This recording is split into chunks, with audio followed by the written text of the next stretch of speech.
Moving on to a U.S. story, Apple and Facebook made headlines last week when they announced plans to offer financial coverage for their female employees to freeze their eggs. Many have said this represents a bold move toward helping women manage their careers. But the plan has also sparked discussions about the motives behind this offer and the sociological impact that this could have on American families.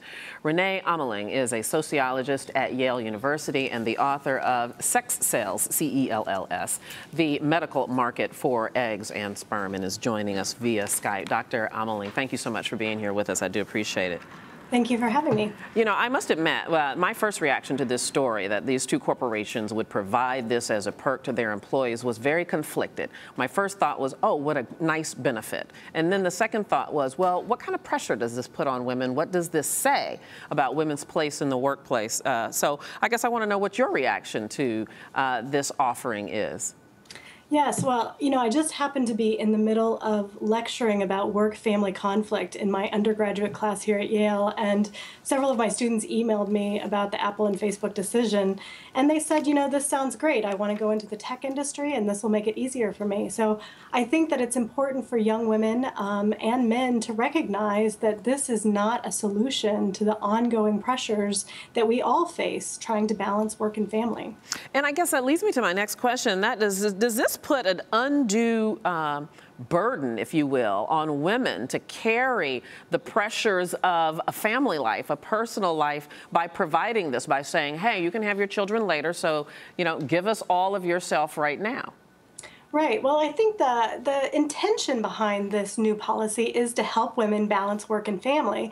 But the truth is that this just defers the pressures that they feel today to tomorrow. So in 5 years or 10 years or 15 years, are we going to have figured out how to organize work in such a way and organize family responsibilities in such a way that men and women both will feel like they can do both?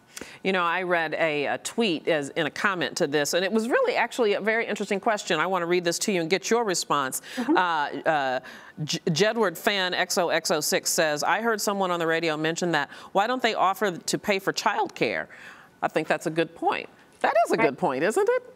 I agree. I mean, there are a number of policies that we know and have been demonstrated to alleviate the pressures of work-family balance. So a living wage, reasonable work hours, paid maternity and paternity leave, paid childcare. These are all benefits that would help people do their jobs and have their families and not have to put them off indefinitely.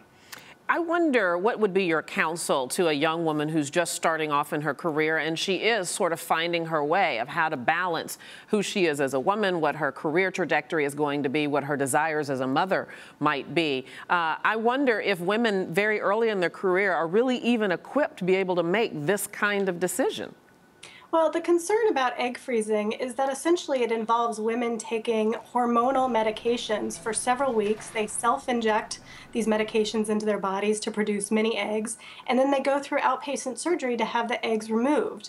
So women who look to egg freezing to solve some of these issues are undergoing bodily risk, and the technology is not very good. Only about 3 in 10 women will actually end up with a baby at the end of the day. So my hope for young women and men out there is that they demand a better world than what we have created. I think we can do a much better job with work policies and family policies that allow all of us to have a life at the same time as we have jobs. You know, finally, and I just have a few seconds to talk about this, but does this only heat up, if you will, the tension between women who decide to have families and those who decide to concentrate on their careers, even if you take the fertility assistance out of it? Because women are already at odds about that. Well, I think all women and all men alike want to have lives in which they feel like they can accomplish what they would like to accomplish. And so women who want to be in the workforce and have children, and women who want to have children and work at home, I believe that this is more of a battle that happens in the media than in real life, and that we ought to figure out a way that we can all accomplish what we want to accomplish with our lives. All due respect, Dr. Ameling, I am a working mother. I don't know. I think that's a battle that does happen in real life as well, in my experience. Dr. Renee Ameling, it's a great conversation. Thank you so much. Thank you. And you're watching Arise America.